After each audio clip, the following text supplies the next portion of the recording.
Good evening, Guardians, and welcome back to another exciting episode of Short Pause Presents Tower Talk. I'm one of your hosts, Ben. The guy on the other side of the mic, that's Brent. You know who we are. Brent, how you doing this evening, buddy? Boys, we had a hell of a reveal today, and I'm still trying to come down from that high, baby. I got pretty high off that reveal. Yeah, man. So Bungie hit us with a little whopper last week. They're like, "Hey guys, year two reveal Tuesday." And we're like, "What?" Okay. So we got geared up at 12 p.m. Eastern, 9 p.m. Pacific earlier today.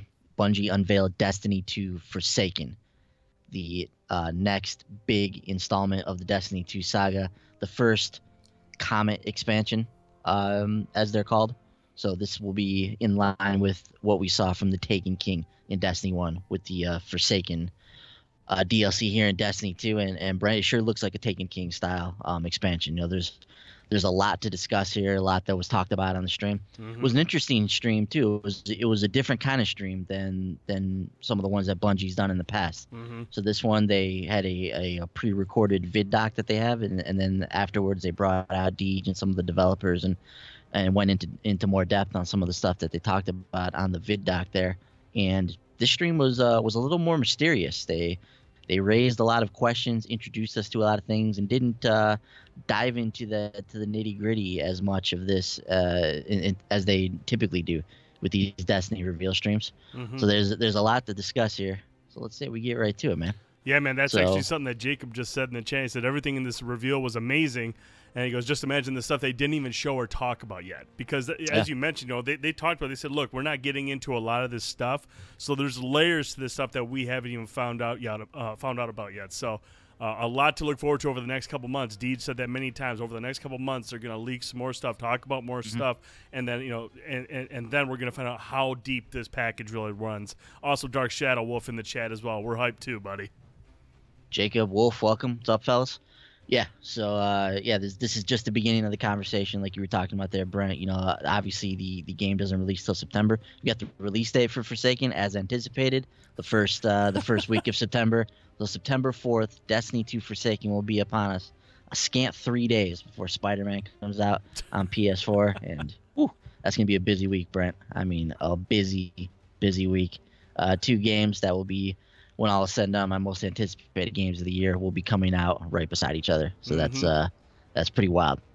But so September 7th, we got the release date for it, and then we hopped into some more details about Forsaken. So you know, one of the things that was kind of a theme of this stream and a theme of the vid doc was this idea that Bungie's not holding anything back. So they've gotten all this feedback from the community via the community summit, and obviously through loads of feedback over the last 6 months or however many months Destiny 2 has been on. How long has it been now? 9 months? Over the last 9 months. Yep. Destiny 2. It's hard to believe we're coming up on a year already with the game. But over the last 9 months, they've gathered all of this feedback, and they've just been kind of building to this moment. Forsaken is the culmination of all of the community feedback, and you know, multiple times throughout this broadcast, they were like, the question at the top of our minds was, when we create this piece of content or that piece of content, how will the community react? How will they take to this new stuff that we're adding into the game? Is this what they've been asking for?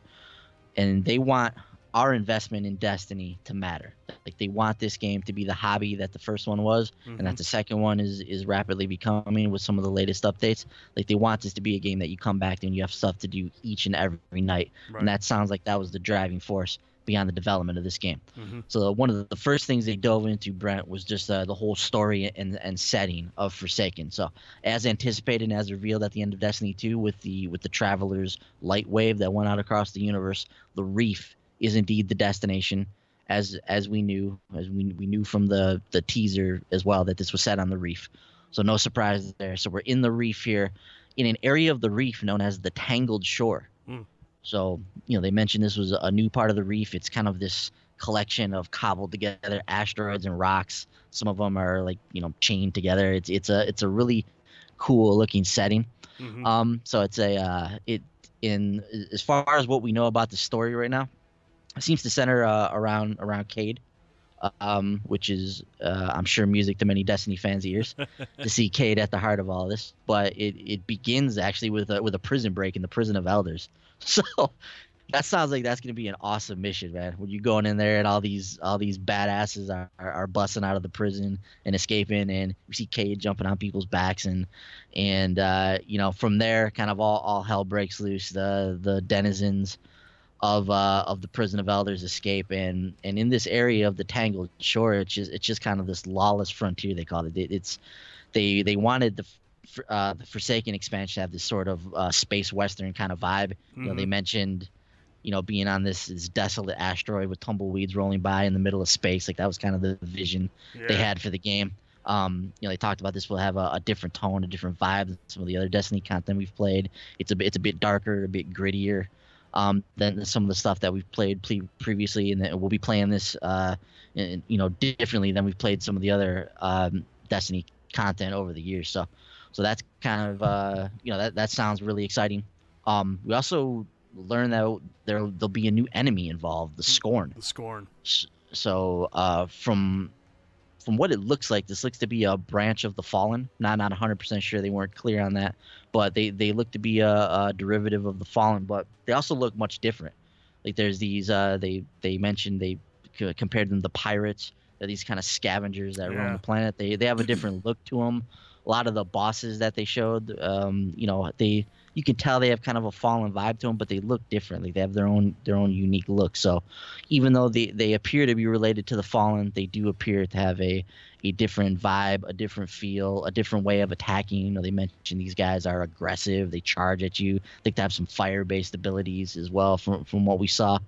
And then there's this idea of at the top of the Scorn food chain, there's these 8 barons who are like the overlords of the Scorn, and they liken them to a reverse Magnificent Seven almost.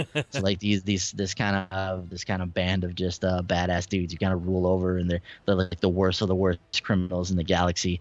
They also mentioned part of this game, part of the Forsaken, will be us hunting these guys in something they're calling Baron hunts, which sound awesome. They mentioned one of the barons is a sniper. So you'll actually engage in a sniper battle with one of these guys, and the only thing I could think of was Metal Gear at this time, like thinking about the sniper battle that was going on there. So I mean something like that sounds cool. We've never had anything like that in Destiny before.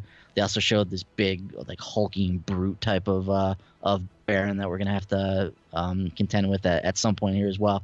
So we don't know a lot about the story right now, Brent, or what goes into it, or who the main antagonist is, or how the Awoken factors in. Obviously, we're in the Reef, so you got to imagine at some point the Awoken's going to be involved. The Queen, Prince Aldrin, both of them, from what we understand or what we believe them to be alive. We believe they survived the attack from Oryx in Destiny 1 and the Taken King.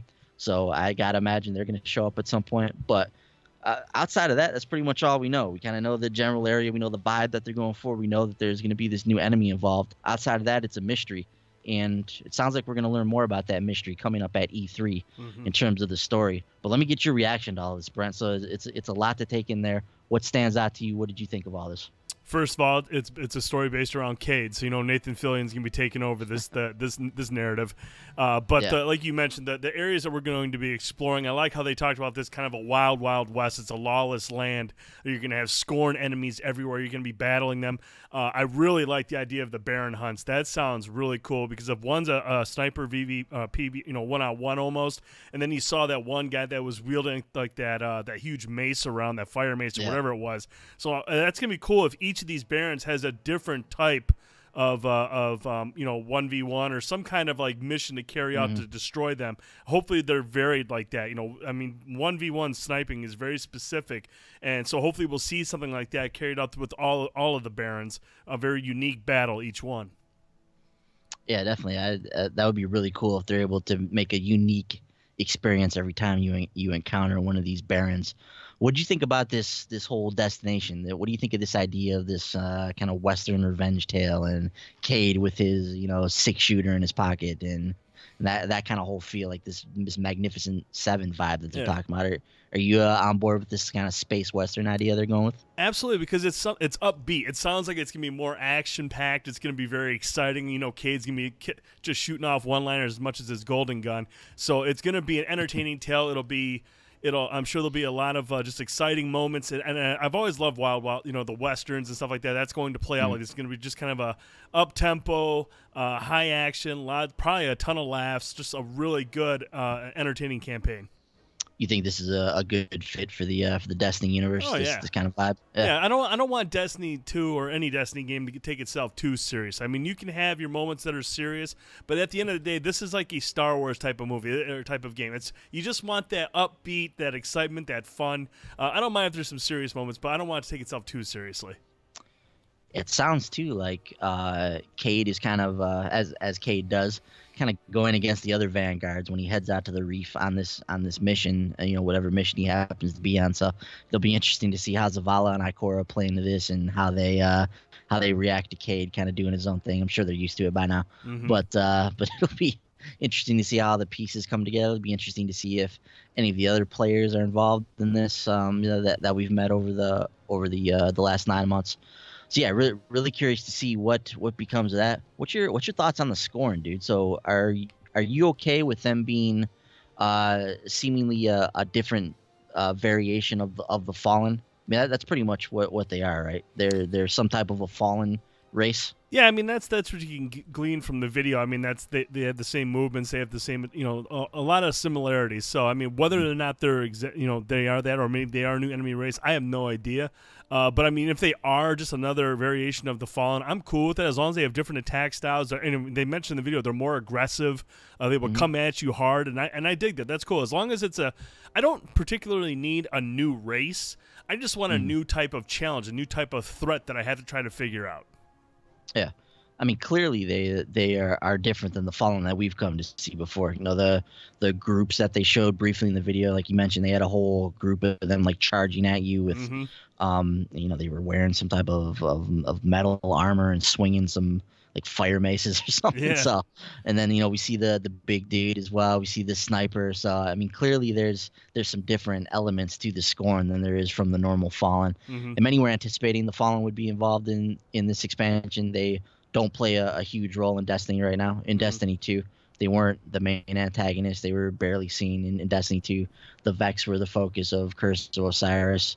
The Hive were the focus of Warmind. So the Fallen have been kind of sitting in the background for the majority of Destiny 2. So this is their big coming out now party, coming out so to speak. But they're also a brand new group of them in the Scorn. So yeah, I'm cool with this. We got the Taken with the Taken King, and they were basically a variation of some of the enemies that we had already seen in Destiny, but they were completely different enemies, completely different styles, completely different movements, and they have the opportunity to do something similar with the Scorn here. So I'm really curious to see where they go from there. Right. So I like what we saw there. So obviously there's more to see at E3, but the juices are flowing.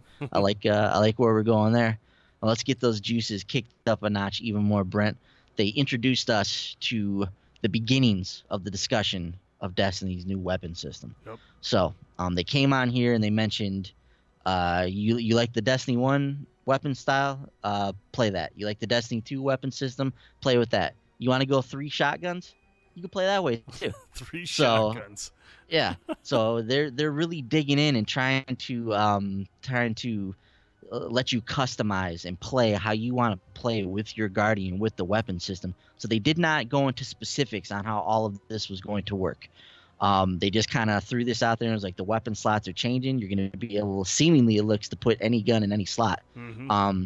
So after watching the video, I dug a little bit deeper, Brent. So I went back, I looked at this video, and I was pausing stuff and taking screenshots and looking at, trying to analyze what was going on with this weapon system here.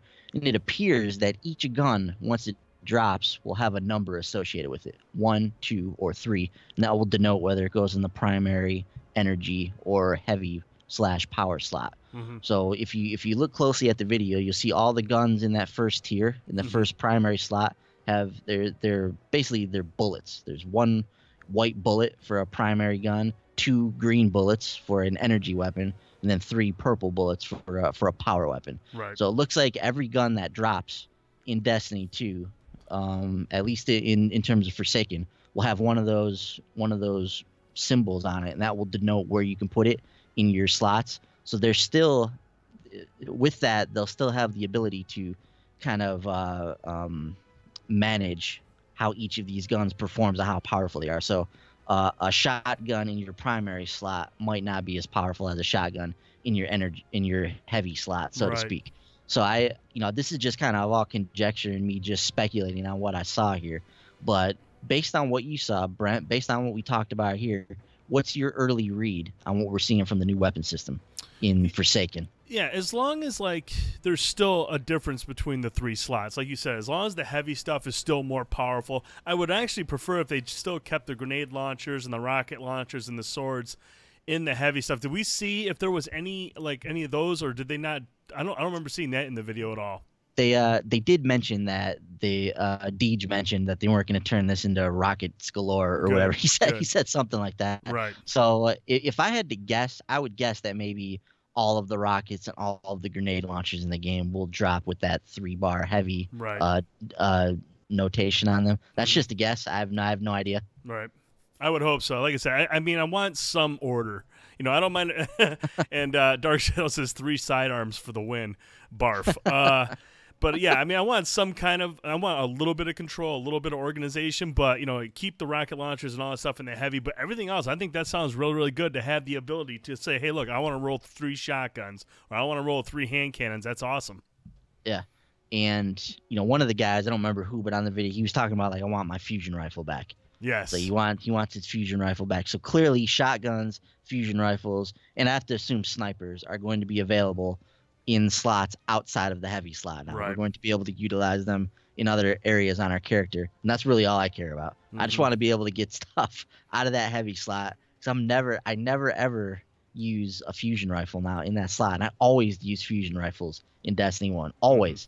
That middle slot in Destiny 1 was always housed with the fusion rifle, and I've barely used them in Destiny 2. So I'm with you, whoever it was that said it on the video. I'm sorry, I don't remember your name, but I'm with you. Let's bring the fusion rifles back. So is this do you think they're moving in the right direction though? Is this what people are looking for? More customization on their Guardian? Absolutely. I mean, that's exactly what they're doing. They want you to play your way. They want you to do things the way you want to do things, similar to what we did in Destiny 1, and they're answering the call, and that's all we really wanted from them.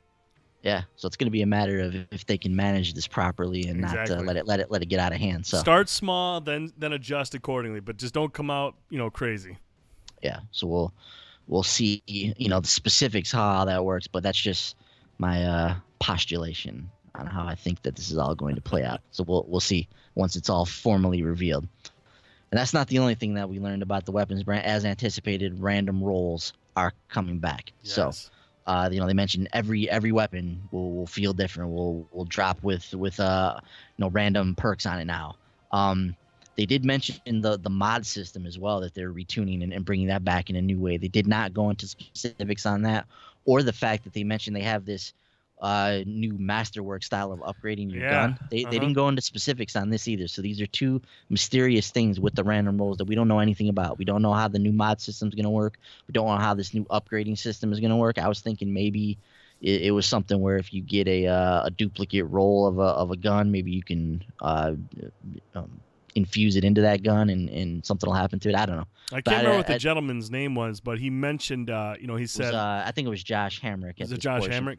And he was talking about how, the Masterworks is being overhauled. They're going to change it a little bit to where you can actually improve the stats over time the more you use a gun. Similar to how we saw with Destiny 1. Remember how you had to use the gun more and more to unlock certain perks? It sounds like that might be what they're aiming to do with the Masterworks.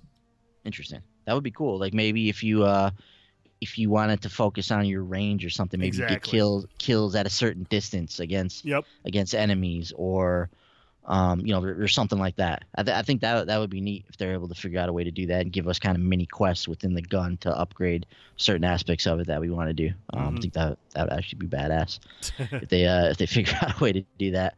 But yeah, they that was a once again a big theme of this, not only in the investment in your character, but the investment in your weapons. Like they want you investing in these guns and kind of customizing your character the way they want. And they flashed this very quickly in the video, Brent.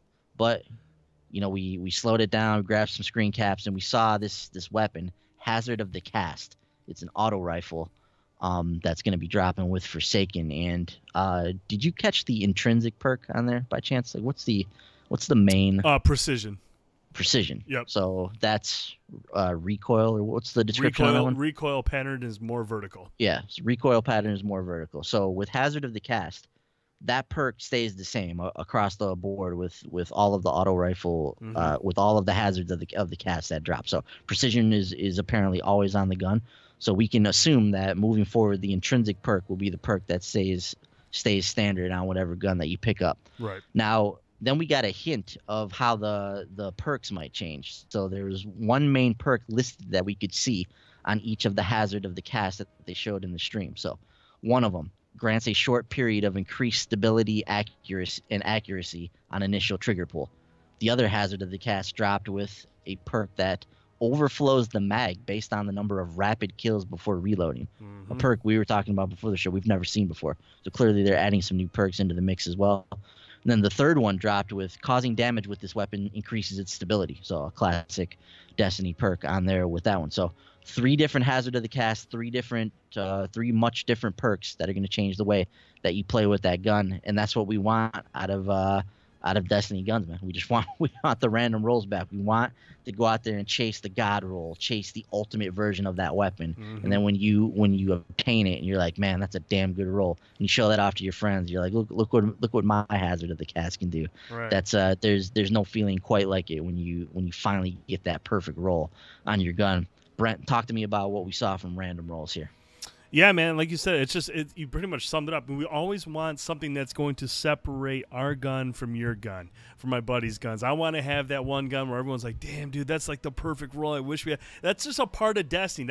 That makes the looting more unique, more rare. I mean, when you really find something that not everybody has, a fraction of the community has, you just feel awesome. And it's fun to use that gun knowing that's your gun.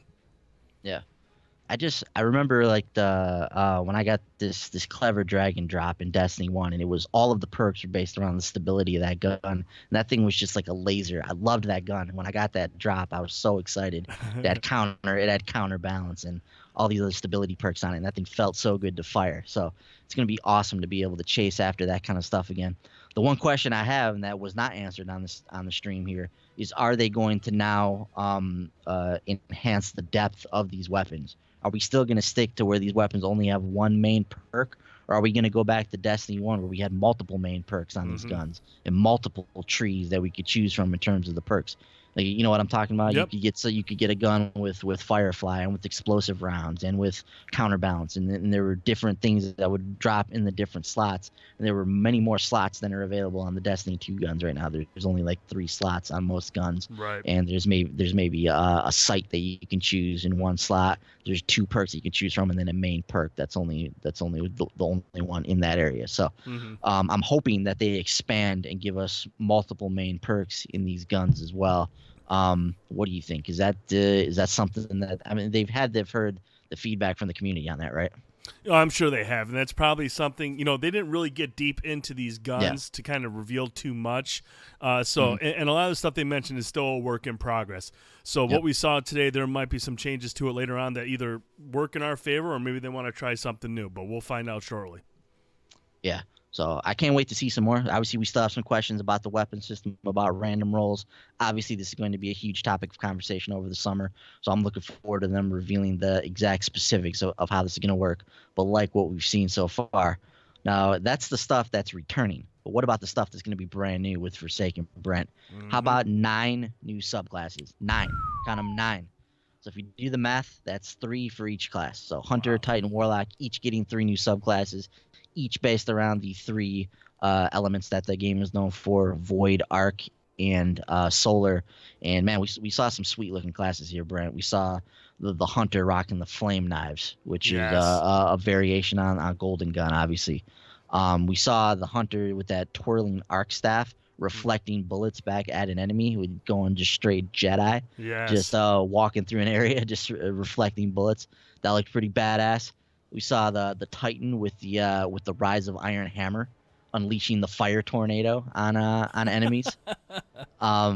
The guy, I forget the guy's name, but the guy with the beard in the video that works at Bungie, he was ultra excited about this. He was really getting into it, so it was fun to see him. But that move looked awesome.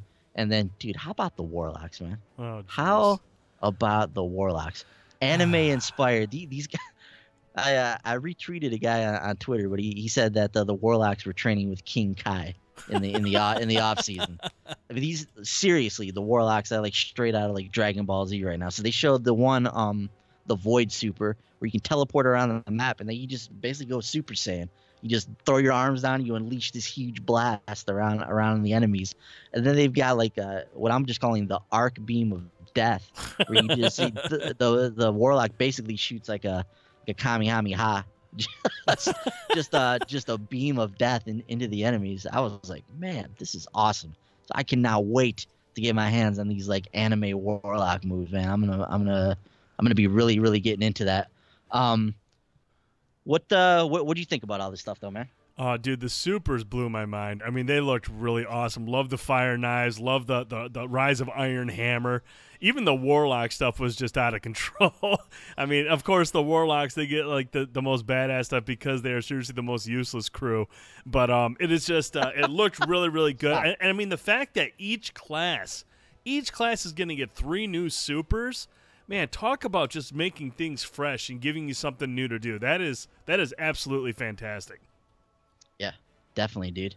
And they just talked about anyone who plays having a new way to engage with the with the game. So there's going to be new paths. That's what it sounds like too. We're going to have new paths, maybe new abilities that go along with these characters. Oh, I'm assuming so.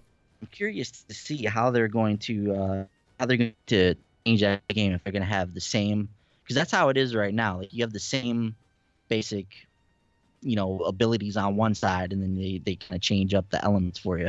Right. But are we gonna have new abilities and new things to do with these new elemental paths, even along the same line? Like is the solar class for the Warlock, is it going to be the same abilities, or are we gonna have new stuff to play around with there?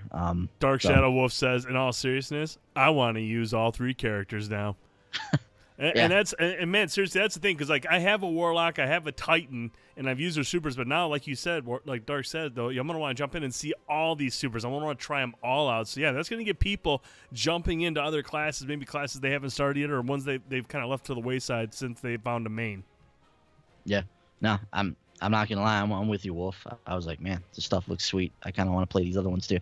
So yeah, we'll have all new subclasses to play with. So that's always exciting. And I was thinking about this too, Brent. We've talked about maybe them adding a new subclass in the future, maybe adding a new class. But thinking more and more about it, like, is that something they really want to do? Do they really want to change up the kind of beauty of the solar arc void simplicity? Like, do they want to add a 4th element into the mix? Is that really going to be what the community wants, or is that going to be too much? Or do you think at some point in the future here they need to add an additional class, they need to add an additional subclass? What do you think? I don't know, man. I think with adding all these new supers, you're going to see more variation out in the field. You're going to have different, and this is going to make things incredibly interesting when it comes to going up for the raid or going for the nightfall. I mean, having all these different classes. I mean, we saw some of these classes have like defense abilities, like twirling around that arc staff, reflecting shots back to enemies. I mean, I think that's the stuff we really want, stuff that's going to make us think. I'm not too worried about another class. I mean, if they're seriously, if we can expect 3 new supers every big expansion every year, I'm going to be perfectly fine with that. I'm not really in a rush for them to throw in another element type or anything like that. I mean, I'm pretty happy with the Void, Arc, and Solar elements. Yeah, at some point you get too much of that stuff, and then like you add too many elements, and then you no longer can have an element in each slot if you wanted to. Like if you're going into a match game modifier, so to speak, and you wanted to have all of your elements accounted for. You wouldn't be able to do that if you added another element type. So yeah, I like that they're adding three new subclasses for each class into the existing elements that we have right now. I think that's going to work out really nice. And Brent, we didn't see the Warlock Solar super at work here. So my question is, Radiance? You gonna give us back Radiance? You gonna get your Radiance back? I hope so. So you guys stop talking about it. Yeah, I hope you guys get it back. Man, I know that there's Warlocks out there clamoring for Radiance. Deej himself is a Warlock. He's got to be in there, like beating the drum for Radiance to return. So I hope that one that we didn't see is indeed Radiance. But they said 9 new subclasses, so I'm not going to hold my breath. I'd imagine it's a brand new one that we haven't seen before. But hey, we can dream, right? That's not all that's new, Brent. So in addition to the new subclasses, we have a brand new weapon type. Ooh. And I don't know about you, but I didn't see this one coming. So I didn't either. The new weapon type is a sci-fi bow and arrow. They mentioned it as like they wanted it to be very utilitarian. It's got long, medium, and short range variations. So there's different types of bows that you can get. And this thing just looks like a it's going to be an assassin, man. Looks like a power weapon, one shot dropping people. It just looks awesome, man. The bows they mentioned have really come on recently with like Tomb Raider, with Horizon Zero Dawn. So Bungie hopping on the sci-fi bandwagon, adding a bow and arrow into the mix. How excited are you to get your hands on this thing, dude? Dude, this was like one of the coolest things I saw from the stream. I was like, I have to get the bow. And I like the fact that there's going to be a medium range, a short range, and a long range bow. There's going to be 3 various types to it. So that's cool. I just hope, if it's a one-shot kill, that's cool. I'm totally down with that, as long as you master it. I don't want it to be like anyone can pick it up and just get a bunch of kills. Like kind of like how in Battlefield works with sniping. Take the distance, the movement. You got to lead people. Make it something where you're truly good at it. Like, you can't just pick up and play, because if it's a one-shot kill, there has to be a counter to that. Yeah, and I'm just guessing it's a one-shot kill. I mean, they showed some stuff in the video where it looked like a guy was shooting at another guy in PvP, and he took him out with the bow. I'd imagine with the headshot, it's a one-shot kill. Body shots, probably not, would be my guess. So it'll be similar to maybe how a sniper rifle works in that respect. So I'd imagine there would be some level of skill involved with it. All of the guns in Destiny have an element of skill that's required of them in order to master them. So I'd imagine the bow would be no different in that respect. But yeah, I saw a lot of excitement around the bow today, dude. A lot of people are amped to get their hands on that thing. Wolf is going nuts in the chat right now. He's hyped about the bow, man. Yeah. A lot of people are into bows now, like I mentioned, with like Tomb Raider and Horizon, like really putting those things on the map. People are all in on the bow game right now. So yeah, I think that's going to be a great addition to Destiny. A lot of people are going to be having fun with that. So keeping on the theme of new stuff, Brent, let's talk some Gambit. Oh, boy. So Gambit is the brand new mode that they're introducing with Forsaken, and this is the mode that's been hinted at by the community that attended the Destiny Summit.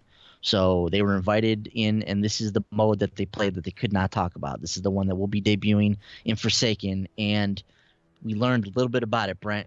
And I'm going to be honest with you, it sounds awesome. Yes, it does. So it's a merging of PvE and PvP in a way that we've never seen before, certainly in Destiny. I don't know if another game has tried a mode like this before, but this sounds like it's going to be really fun, man. So we've got 2 teams of 4 on either side. The match starts off with both of you guys in your own arena. You can actually see the other team in their arena. You can taunt them at the beginning of the game before you get started.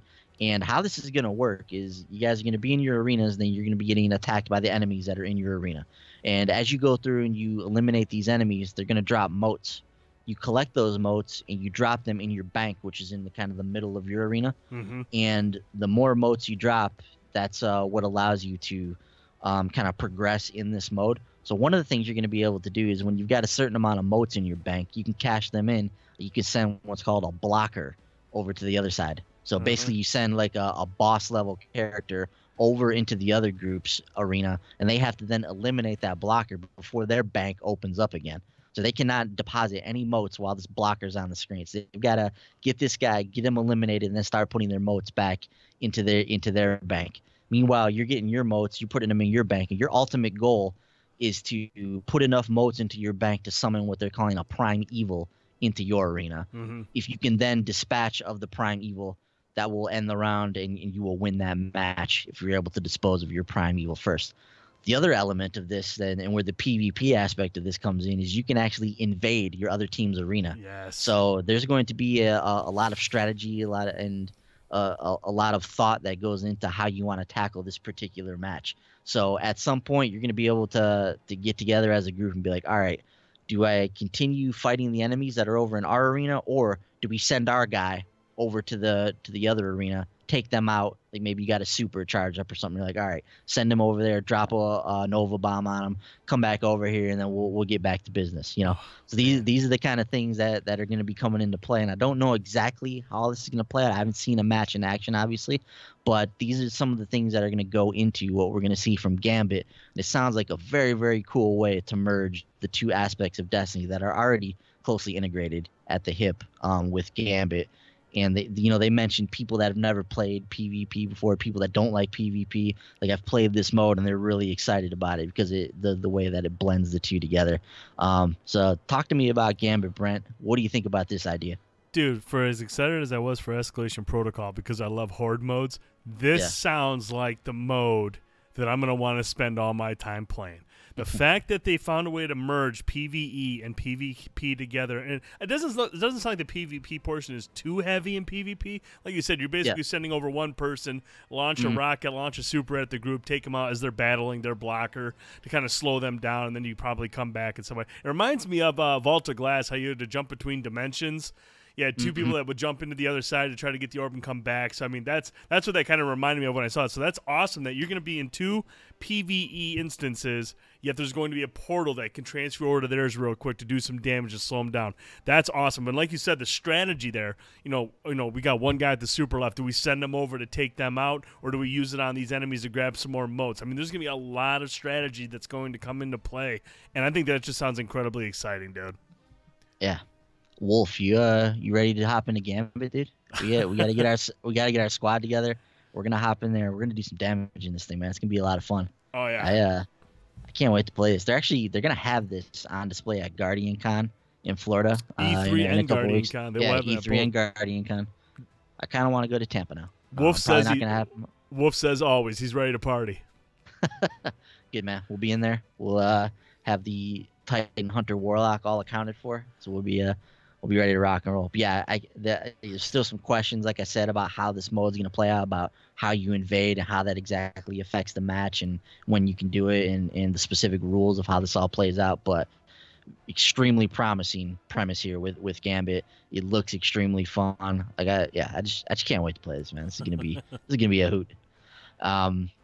So yeah, the Destiny community will finally be able to talk about Gambit. We'll see exactly what they can and can't say over the next few weeks here, or over the next week as we lead up to E3.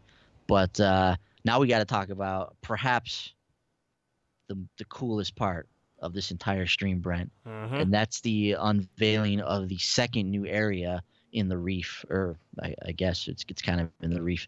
It's the Dreaming City, which the developers have described as the Awoken Homeworld. And how is it described, Brent? As if the Vault of Glass and the Dreadnought had twins, and then you took those twins and put them on Peter Jackson's doorstep and let them just kind of become themselves, and this is what you would get. I mean, you get this beautiful looking area. I mean, this looks majestic. It looks something right out of Lord of the Rings. Yeah, it looks like Rivenfell or Rivendell, whatever that one area is. That with the who's in that area? Is that where the elves live? I believe so. Yeah. Yeah. I think it's Rivenfell, where the elves stay, and where Liv Tyler's character was in Lord of the Rings. Like it just looks like that area. It's got this very like you mentioned, this obviously it's called the Dreaming City, but it looks like a dreamscape. It's very mysterious. You know, they mentioned obviously, but when you mention things like the Dreadnought and the Vault of Glass, those are two very mysterious things. There's lots of secrets inherent in the Dreadnought and in the Vault of Glass to discover, and that's what they talked about. And there's lots of puzzles to solve, lots of just mysteries to figure out. And Brent, the craziest thing about this is an end game destination. So it sounds like they're building this as like a place to house the end game. They originally started talking about this in relation to the new raid, which by the way sounds awesome. They said they wanted to bring back like the big adventure. This raid actually has more bosses than any other raid they've done before. Wow. Which is going to be sweet. I love the boss encounters in the raids in Destiny, so the fact that this one's going to have even more than like King's Fall or even more than like Vault of Glass, like that's exciting, man. So can't wait to get in there and see what this raid has to offer.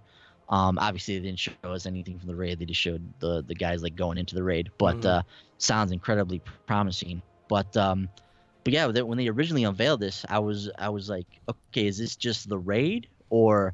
But it sounds like this is an entire destination. Yeah, it's a whole new area. This is like there's 2 new areas with this. We had the what was the first one called? The Tangled Shore. Tangled Shore, and then this one's a whole new area where, like you said, it's going to house all the end game, but you can still explore this area much like any other area.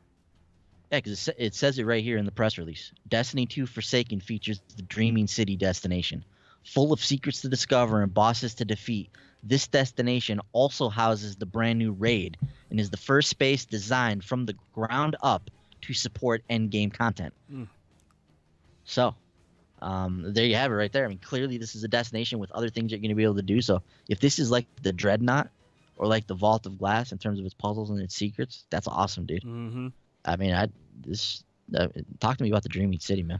Dude, the fact when they were talking about all the secrets and stuff, that's super appealing to me because, like, you know, it's similar to like what we see with God of War. You know, they got this open world and there's tons of secrets everywhere. That's almost what it sounds like we're getting here with the Dreaming City. There's going to be secrets littered throughout this entire area, and that's stuff that I've always really enjoyed. The Dreadnought was a big step in the right direction, a big kind of like hint at what some of the Destiny worlds could be like if they wanted to hide secrets throughout the map, and that sounds like what we're going to get here. And I like how they also mentioned now I can't remember if they mentioned if it was just for the raid or if it was for the entire map, but as you're doing the raid over the course of time, that area is going to change based on what's going on in the raid.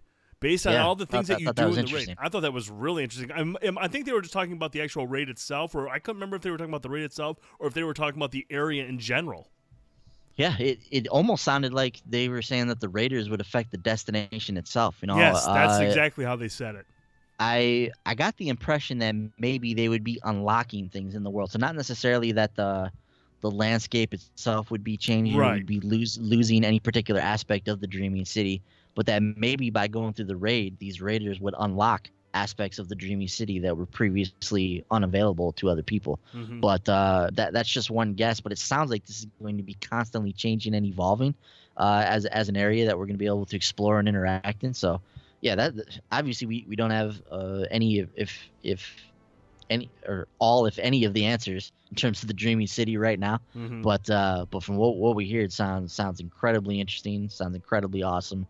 So 2 brand new destinations here with Forsaken, man, which I can't wait to explore, dude. The Dreaming City looks sweet. Yes, it does. There's a few other things they mentioned in the vid doc. So once again, the theme of reinforcing the hobby of Destiny, of playing every night, that kind of idea. So collections we saw. So you're going to be able to see which guns you're missing, or not necessarily see which ones you're missing, but get an idea of how many you don't have, which emblems you're missing, which ghosts you're missing. They're all going to be housed in these collections now, finally. So we're going to have this robust collection page. We're going to be able to kind of get in there and try to get everything that the game has to offer. We saw the triumphs, which are going to be making their return. Once again, we don't know the specifics of how this is going to work. They kind of showed some ideas or some in-progress things that weren't necessarily what would be indicative of the final product. But we saw things like, you know, complete 5 heroic adventures on Mercury. You know, that was one goal that you had to hit and that kind of stuff. So triumphs will actually be in the next update. As far as the year 1 triumphs go, will be in the next update. And I'd imagine that they're going to be, you know, revolving around the endgame activities in Destiny 2 up to this point. We also, you know, we saw the records and whatnot in there as well. So just things keeping track of what we're doing in Destiny, you know, through the weeks and months, giving us something to really shoot for in the game. So I really liked how they mentioned the. And sorry to cut you off. I love how they mentioned in the collections how if you want to know how to get a piece, it's going to tell you what you need to do to get that particular item. I really love that, man, because there's so many things that I've heard about. They're like, hey, this is only related to this Nightfall strike. And I'm just like, man, I had no idea. So, I mean, the fact that you can open up your collections and you can go look at a legendary gun or a legendary set and be like, where can I get this? And it'll be, do these, do this, do that. And I think that's fantastic. That's stuff that'll kind of give me more direction instead of sitting around going, man, what do I want to do tonight? I can go to collections, open it up, find a gun that I don't have or a set that I don't have and be like, oh, I'm going to go grind this out for a while. That's really, really, really useful stuff. And again, that plays into the whole hobby thing. That keeps you going, keeps you busy, keeps you focused on grabbing stuff. They also mentioned that for some guns that they will remain mysterious, like an exotic, for instance, that maybe you're not supposed to know how to get it, or that's something you're supposed to figure out. Like it'll say unknown or something along those lines. So there's still going to be the mystery around those certain guns. So yeah, that sounds awesome, dude. But the people that play Destiny, that want to play it as a hobby, like this is something they've been asking for a very long time. Right. And that's kind of gonna be at play here with what we're seeing in the collections and whatnot. So that was kind of what we saw from the vid doc itself. Then outside of the vid doc, there was some other things that were talked about. So let's spend a minute talking about the annual pass, Brent.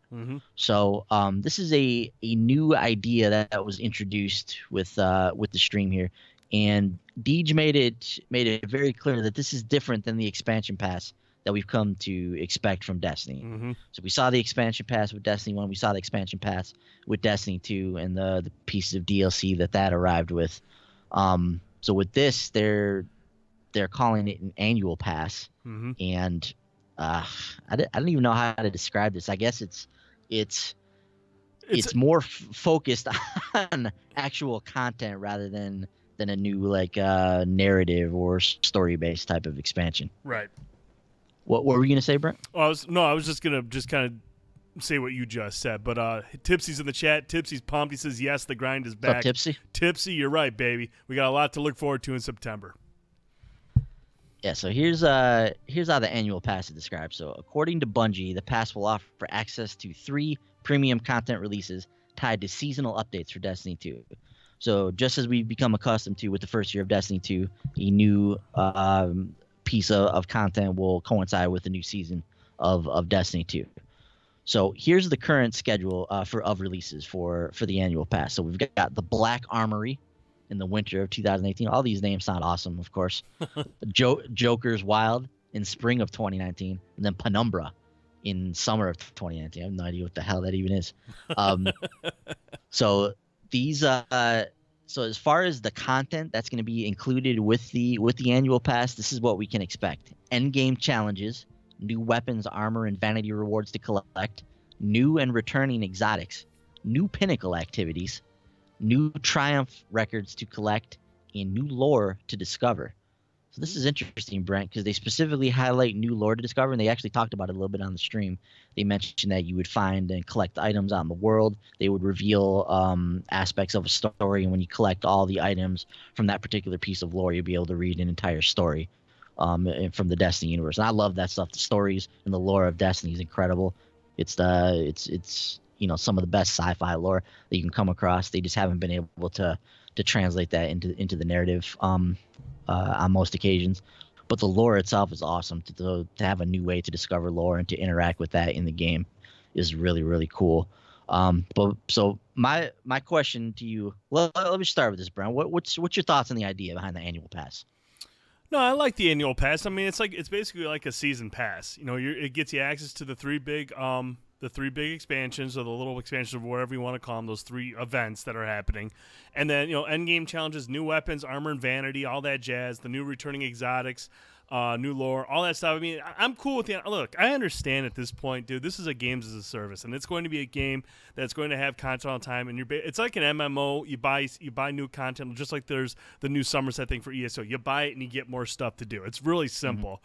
This stuff isn't going to be free. This is going to be substantial stuff that's going to keep you very busy. That's playing into your hobby. It's going to give you stuff to do, and I'm cool with paying for that as long as it's fun and there's a lot of it, and I can do it with my friends. And there's stuff that's going to take take up a lot of my time, that's going to keep me focused and playing late into the night, I don't care, dude. I understand I have to pay for that, and Destiny's a game that I love to play. I'm going to pay for that.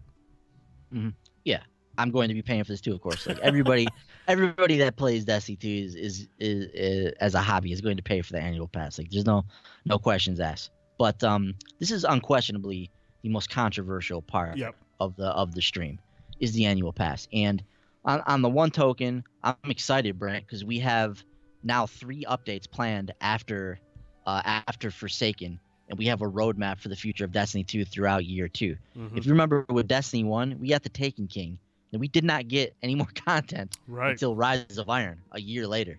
So there were no DLC things in between. There was the April update, which added some new strikes and did some cool stuff in between there. Mm-hmm. But by and large, there was no official update to the game in between Taken King and Rise and Iron. That was an issue that a huge issue that the community had with the way Destiny 1 was updated. And that caused a lot of uncertainty because everyone was like, is this it? We're not going to get anymore. Now we know. Now we know. Yeah. Now we know what to look forward to. If you're paying for the annual pass, sometimes when you buy a season pass, sometimes they don't tell you what's all down the line, and sometimes it's not enough. But now we know exactly what we're going. I give them credit. They're saying, hey, look, here's the annual pass. Here's everything you get. Mm-hmm.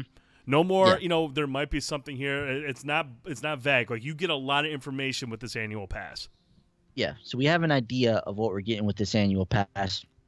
Where I have a little bit of hesitation with this is that it sounds like they're taking a step back from the story and the narrative of Destiny 2.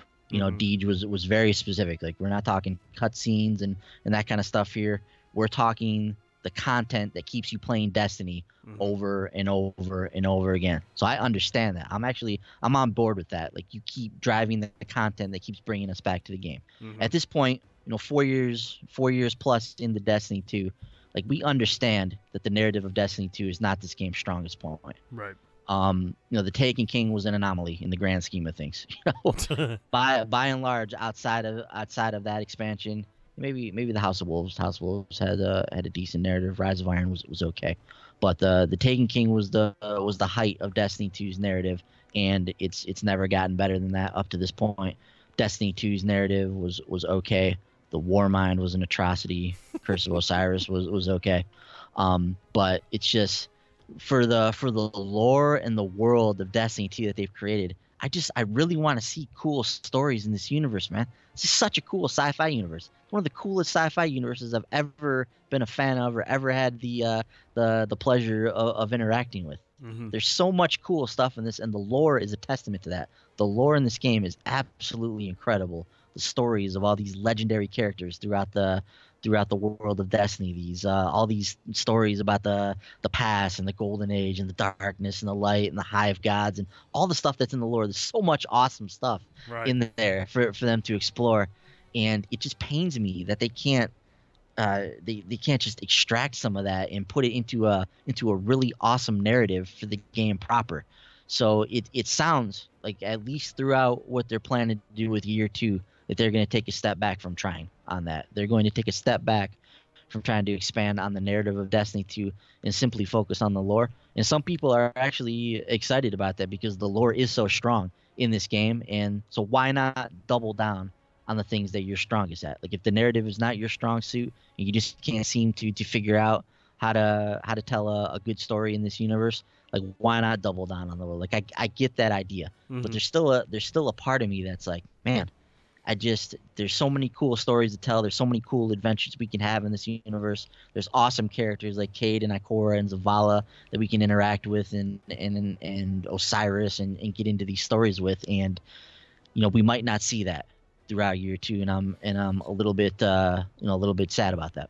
Yeah, and I mean, like, let's hope that the Forsaken DLC has a strong. I mean, it has the potential. Okay, it has a lot of potential to deliver a strong, entertaining, exciting story. And if they come out swinging and they hit a home run, Taken King style with this, and then we've got this annual pass that's going to keep us busy throughout the year, focusing more on the grind, that allows Bungie to really write up a bigger expansion come, not this fall, but next fall. Another big, sizable expansion, putting all the focus into the story right there.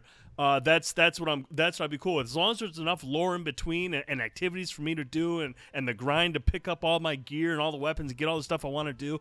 I'm cool if we're not getting a whole lot of narrative throughout the year. I'm okay with that. I just want to play the game. I want to play with friends. But that again leaves the whatever studio. I mean, this one's High Moon Studios. Whoever's going to handle next fall, they're going to have the entire year to really write up and create a big explosive campaign. Yeah, so we talked about this with Warmind, but Bungie working with all of their partners on Destiny 2. We talked about this before Destiny 2 even came out on the podcast leading up to the release of Destiny 2. But there are a lot of people that are working on this game. A lot. Yeah. Like upwards of over 1,000 people that are working on Destiny in some capacity. So whether that's them working on new content for down the line, whether that's a portion of Bungie that's maybe working on this new game that we've heard about that they've got the recent investment for, or if this is working on new content with like Vicarious Visions and now High Moon Studios with the Forsaken DLC. There's a lot of people that work on this game, and it gives them a lot of options for how to update this game, and we're seeing them try a different strategy here with year 2. So I am very curious to see how this all plays out and how the community reacts to it. The other thing, too, about this, Brent, is I wonder if this means we're not going to get any new destinations or anything either. So it sounds like, we're not going to get any new areas to explore in the absence of any new like official narrative storylines. I don't imagine that they'll introduce a new patrol area for us. So that's a little disappointing as well. But that said, getting new endgame challenges is awesome. So I assume that means raid layers. I don't know if we're going to get any other raid proper throughout year 2. We'll have to see. They've kind of diverted into this raid layer strategy. So we'll see how that plays out over year 2. Obviously, getting new items and weapons to collect. Like that's what this game's all about. New and returning exotics. So maybe we see Gallarhorn rear its head at some point as a returning exotic. Obviously, new moments of triumph is awesome. We talked about the lore. Then I like the new pinnacle activities too, Brent. So it sounds like they're committed to delivering new activities for us to do in the end game for this game. So with us naturally being in the Reef, with the first mission in the game apparently taking place in the Prison of Elders, at some point they got to give us the Prison of Elders back, right? That's got to be a new prison activity, a new pinnacle activity that they're going to give us, right? I hope so, or some other variation of it. It doesn't have to be the Prison of Elders. They can do something difficult or something a little different, but taking place right there at the Prison of Elders. I mean, something has to come from that, right? There has to. It's got to be the Prison of Elders. I want the Prison of Elders. You want the Prison of Elders. Okay, I want the prison back. With beefed up new enemies with the same type of format. I love the prison, dude. Tipsy says he's glad they listened and are giving us a new raid. Tipsy, what are your thoughts though on like maybe just one raid? I mean, this whole new approach that they're going with, where they have one raid and then they just create layers. What's your thoughts on that? Go ahead, Ben. I'll let you know when he replies. Yeah, I actually I'm okay with that strategy. We actually haven't experienced the raid layers, so we don't have any firsthand experience. I do know that they need to work on the loot in the raids themselves. They're not up to par with what we've seen in past raids. So, but if they can enhance the loot, I'm okay with them giving us these raid layers that kind of work off, what they've established with the main raid, and especially for something like the Dreaming City. Yeah. I mean, this thing seems just rife with potential to give us new experiences, throughout. So I would imagine that they can make quite a few raid layers off of what they're putting together with the Dreaming City here. So all things considered, Brent, with what we know about the annual pass as of right now, by the way, annual pass is $35. You can purchase it in a bundle with Forsaken for $70. Forsaken itself is $40. So everybody's got the pricing down. There's also a digital deluxe edition that's $80. It's got some other downloadable items, I guess. I don't know exactly what's in there, but that's probably the one I'll buy because I'm a loser. So I'll go in there and get my digital emote or whatever comes with it for the extra money. So just so everybody's aware on the pricing there. So obviously, Brent, for the amount of time that we played Destiny, for the amount of energy and effort that we put into our Guardians, like spending $40 on an expansion and $35 on a pass for a game that we're going to be playing nonstop for the next year is not a lot. That's something we can easily part ways with, and the majority of the Destiny community is probably going to feel the same in terms of the hobbyists. If you're a casual Destiny fan, you might look at this and be like, wow, that's expensive for an expansion or a pass or whatever you want to call it. So some of them might be taken aback, but I can't imagine that anybody who's a hardcore Destiny player would not be on board with paying $70 to experience the next year of Destiny 2 content, right? Mm-hmm. I mean, that's just the way these games are. I mean, look at Rainbow Six Siege. I mean, obviously not as pricey, but they charge for new stuff every year, and people eat that crap up, so they love it. Tipsy responded, "Complete new raids are what we need, not cheap layers. It seems like a quick fix." Ooh, Tipsy wants new raids. And the thing is, man, after what we saw in Destiny 1, I can understand that. I mean, we saw all those raids were so different from one another, whereas some of these raid layers are kind of similar, so I understand that. But the raid layers are there to kind of give you shorter versions of it so you can go through and keep grinding and get whatever gear you didn't get from it. So I do understand why some people want all new raids. I totally get that. I mean, the reality is raids take time to make. So yeah. With a raid layer, it's a way for us to get raid content leading up to the next big raid. Mm-hmm. If you remember in Destiny 1, we got the Vault of Glass and Crota. We got those right next to each other. Mm-hmm. They were kind of developed in tandem as Destiny 1 was being developed. So that was kind of an anomaly.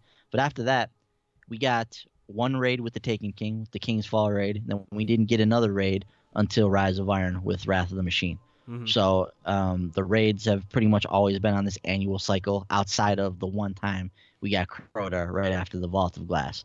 So the fact that we're getting raid layers in between these raids means that we're getting more raid content as we're leading up to the next big raid. So I'm okay with that. Mm-hmm. Yeah, but yeah. So overall, Brent, what's your feel on the annual pass? Are you okay with the way they're going with this? Would you prefer they tried a different route? Would you prefer they did the kind of expansion pass system that they did with year 1 of Destiny and Destiny 2? What's your early read on their plans for the annual pass? The thing I like about the annual pass is it eliminates the disappointment that comes with the expansions in terms of like the narrative. So now we just get content that'll grind, because I mean ultimately that's what we get. We played Warmind, narrative was weak, but we got a lot of good stuff outside of that, stuff that, changes to the game that keep us grinding, man. Every night you and I are asking, what can we do tonight? What can we do tonight? So they made a lot of good changes and stuff. And that's where the strength of Destiny is. Like you mentioned before, dude, I just think that the time is that ship has sailed.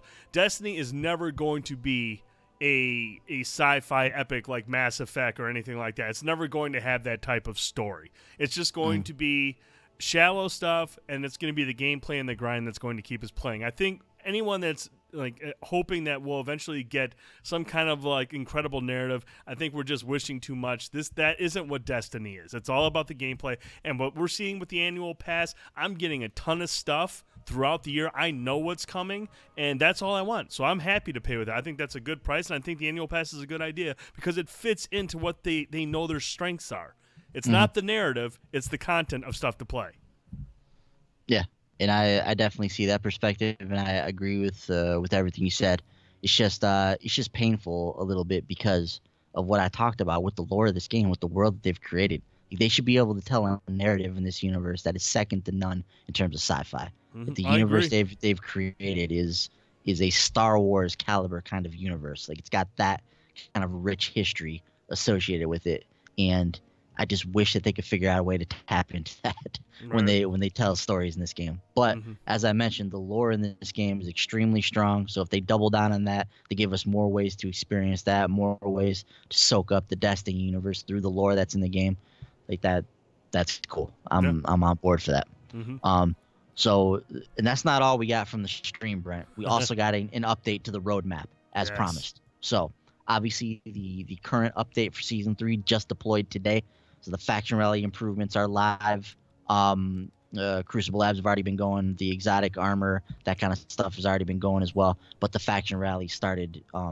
This update deployed last Tuesday, but the faction rally started today. So they are going right now, so you can get in there and get your renown and try to earn your catalyst and all that kind of stuff.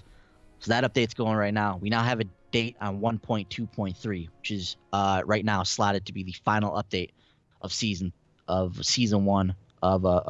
year 1, season 3. So this drops on July 17th. It's titled Solstice of Heroes, and it will be led off by the Solstice of Heroes seasonal event, which we still don't know what that entails. So we'll have to learn more about that in the weeks ahead. This is interesting, Brent. They've now updated the roadmap for July 17th to read 6v6 quick play. So not only will Iron Banner be 6v6 moving forward, but now quick play will be 6v6 moving forward in all of its playlists. So the community striking back, man. They're like, look, we like the 6v6 stuff. So in quick play, you will now be 6v6. Competitive will remain a taut 4v4 situation, which I'm okay with. I hope that stays. I hope that remains that way, because I do like competitive at 4v4, especially without the tracker. It is a very, like you said, taut, intense experience.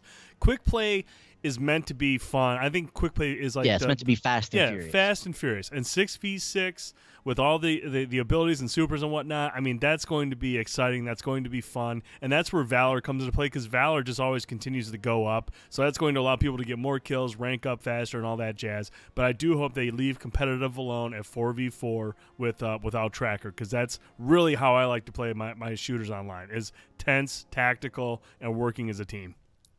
Yeah, I mean, they specifically said quick play here, so I believe they're going to leave competitive alone. Trials of the 9 competitive will remain 4v4, because that's the type of experience that those games are. They're not meant to be these all-out, like, frag fest 6v6, like 6v6s.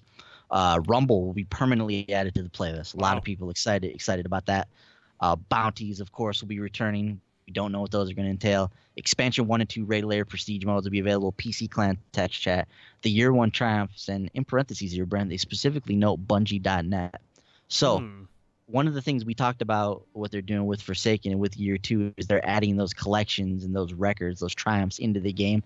So I imagine that with this update on July 17th, triumphs will not be ready in game yet. So we'll be visiting our year 1 triumphs via Bungie.net. Oh, yeah. Okay. That's my guess on that. So they'll have something similar to what they had with the Moments of Triumph year 1 in Destiny 1, where they had that wheel. We would go to Bungie.net, we would see what we have finished on that wheel, and then we know like what activities we have to complete prior to that. And then of course, more exotic armor sandbox changes. You know, Brent, one of the things we didn't talk about was they mentioned on the stream that they're diving into the armor. And that's one of the requests the community has. Right now, the armor is not anywhere near what it was in Destiny 1. There's nowhere near the customization. There's nowhere near the options. Most of the armor is pretty much the same except for cosmetic looks for the most part. But the one piece of armor they showed in the stream there was a really cool looking piece of armor. I imagine it was from a raid possibly, but it had 2 different perks on it. One of them increased your damage, and one of them increased the enemy's damage as well. So it was like this trade-off, but it looked really interesting. I got to get in there and see exactly what it said. Do we have a picture of that by chance? I do not. Okay, so there was I'll have to go back and look at it, but if that's a preview of what they're going to do with the armor, like that's cool. Like they need to start doing stuff like that and give us some more perks to experience with the armor, because right now it's very, very shallow. Much like we talked about with the weapons earlier, like the armor in Destiny 1, you would go into a piece of armor and you had 5 or 6 different rows of perks and stuff that you could choose from on this raid armor. When you get armor in Destiny 2, there's literally 2 perks. You pick one of the 2, and it either does your mobility or your resilience. That's it. Right. No faster reload on your guns, no more ammo for your heavy weapons, no increased recharge on your melee, like none of that stuff's on any of the armor. So I sure hope that that's in the cards for the future. Maybe not in this update, because they are going to look at the exotic armor here with July 17th, but hopefully for the future. So all that said, Brent, anything new and exciting outside of what we talked about there in the July 17th update that stands out to you? I think most of this stuff we've discussed previously outside of the 6v6. Compared to the 2.0 we're going to talk about, none of this stuff is really all that interesting. Yeah, so I'm really, really interested to see what Solstice of Heroes is about, because it sounds like we're going to get some new gear, some new things to collect with that, maybe some new experiences. So very, very curious to see what they do with that event. Now, as mentioned, Brent, with the update to the roadmap, we have some more nodes filled in for year 2 now, which is, of course, titled Forsaken, will be out September 4th. We talked about gear collections. We talked about the in-game triumphs. We talked about weapon slot changes and weapon randomization. The mod system update we mentioned briefly. We'll see more about that in the future on exactly what that entails. But how about this next one, baby? Bulk shader deletion. Woohoo! Hallelujah. Let it. Thank God. Let me get rid of Atlantis Wash. 142 Atlantis Wash waiting to go. For the love of all that is holy, let me mass delete Atlantis Wash. Tipsy, So, we actually talked about Gambit a little earlier, and yes, Tipsy said, I hope I'm not late on this one, but Gambit, oh my lord, game changer. I agree. Gambit sounds freaking awesome. yeah, we will be playing a lot of Gambit ourselves. You can count on that for sure. So bulk shader deletion is incredibly exciting. As lame as that sounds, it's something that we've really wanted in Destiny 2 for a while now. Individually deleting shaders is total ass. So excited that that's going to be in there. A new Crucible mode. So we don't know what that is. Maybe we'll see a preview of it in Crucible Labs. Don't know. 4 new Crucible maps. How about this, Brent? 200 additional vault slots, bringing our total to 500. Hell yeah. Obviously, they're giving us all this cool new loot with Forsaken. We got to have a place to put it all. So with gear collections and with the armories and all the different things that we're going to have in game, as well as the 500 slots we have in our vault, we should be able to manage our inventory now moving forward with year 2. So excited about that. The in-game lore we talked about, really promising what they can do with some of that. New bounties. So we're getting bounties on July 17th. We'll get a whole new stack of them come Forsaken on September 4th. And the final item that they revealed to us, Brent, they snuck it in here on us. Power Matters. Iron Banner and Trials. Easily the greatest thing on that list, dude. I was so Power Matters. hyped. Man, I was hyped. Power will matter once again in Iron Banner. And that's fantastic. That's what all of us have been saying. You know, they're making all these changes to make Crucible different. I mean, 6v6 quick play, very unique. 4v4 competitive, very unique. And there was Iron Banner just kind of sitting there, 6v6 with no power level. Now it's going to be unique. It's going to be awesome. Now you're going to have like 3 different modes: competitive, quick play, and Iron Banner, Trials of the Nine. You got all these different things that all play very differently. Dude, power matters in Iron Banner, dude. How long have we been begging for that? Since the start. Since the start, since the beginning. I remember when that first Iron Banner started and we were like, wait, anybody can just go in here and it just doesn't matter? Hell yes. God, that's awesome. It was funny because they put the roadmap up on the screen and then they're talking about, other stuff. They're not talking about it exactly this at this moment. In fact, they never even mentioned this on the stream. They put the roadmap up and I'm reading through the stuff that's on the screen here and I come to that one at the bottom. I'm like, holy crap. I sent you a message. Literally, you're texting me at the exact same time I'm texting you that Power Matters in Iron Banner. Dude, I didn't care about anything else on that list. Once I saw Power Matters, I'm like, oh my god, that's all I wanted, dude. That's all I wanted out of Iron Banner is Power Matters. Yeah, and dude, we talked about it too. I felt like we were some of the only people that wanted this in the game because I literally never saw anybody talking about this. Like, I guess just because it wasn't at the top of the priority list in terms of what people wanted out of Destiny 2, but I never saw anybody talking about Power Matters and Iron Banner. I'm glad that there are other people out there who wanted this and who asked Bungie for it and that it's coming back in the game because, damn it, power should matter in Iron Banner and Trials. Hell yes. So that's exciting. And, yeah, like you said, Brent, Iron Banner at first, it was very much the same as the other Crucible modes. Then when it got 6v6, then it became kind of its own thing. It became unique. So every time Iron Banner rolled around, it was high octane intensity with the 6v6 playlist. Now 6v6 is coming into everything on July 17th. And now on September 4th, Iron Banner will make its final kind of stride into uniqueness with the power levels mattering in the 6v6 Iron Banner. So super, super excited about that. And then, of course, down at the bottom there, and more. There's more stuff coming with this update that we do not know about yet. They can't fit anything else in this box, so they're gonna have to extend it or something to write with smaller fonts. They can't fit anything more in this roadmap box. So yeah, so that's exciting stuff there, man. So all in all, Brent. So once again, just to kind of put a bow on everything we heard here. So Bungie is making Destiny 2 Forsaken for the people who love Destiny. Everything is being built through the lens of this game as a hobby, of what does the community want with this game, of how can we make this just the game that you come back to each and every night, day after day after day, with stuff to do, and it's kind of never ending. And from everything that I've seen, from what they've showed in this here, Like, how can you not be excited about Forsaken as a Destiny fan? Like, how can you not be excited about this game as a Destiny hobbyist, about the things that they're putting in here, about the things that we're gonna have to do each and every night? It really sounds like that they've tackled the community from the feedback, or the feedback from the community, like they talked about, and they're really putting it all into this game, like they mentioned. From first blush, Brent, this looks like everything that we could have wanted out of a Destiny 2 expansion is what we're getting with Forsaken here. So I'm incredibly excited for September 4th, man. I can't wait to get my hands on it. What's your kind of final read on all this? You about summed it up, dude. I mean, look, the Destiny community has been kind of a hot mess, but the game is slowly getting back to where it needs to be. The community is still going to take some adjusting. It's still going to take some adjusting to get it back to the community where it needs to be. But, for guys like Tipsy in the chat, he's excited. Dark Shadow Wolf, he's excited. Jacob's excited. A lot of the Short Pause Guardians are really, really excited. And like you said, man, this is just the game is getting back to where we want it to be. Now, we're going to continue to hear a lot of people complaining about Destiny 2 because, first of all, it's one of the cool things to do.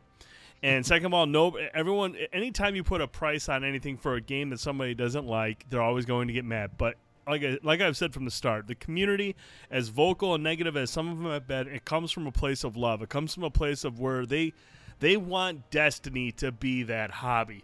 And I understand they're still pissed right now, and they're going to continue to complain, but you better believe come September 4th, a lot of these folks are going to jump back into this, and hopefully, Forsaken, for everything that we've seen from it, all the promises, all the potential, hopefully this is, like you said, this is the big one. This is it. This is going to bring it all together, give us what we've been begging for, make this the game we've wanted to be since it launched. And if they do that, man, this community is going to explode. The game's going to become more active. People are going to be more active with it. It's going to be exciting. There's a lot of great stuff here, man, with Forsaken. And like you said, we still have a lot more to find out. But based on this stuff, dude, this is what I've wanted. This is what I want. This is going to keep me playing all throughout next year. I'm hyped as hell, bro. I mean, I already play this game a lot. You play this game a lot. It's just like, man, it's really going to be tough to play other games. Yeah, in it really will be. In addition to Destiny 2. And it's something I'm going to have to try and figure out how to do moving forward.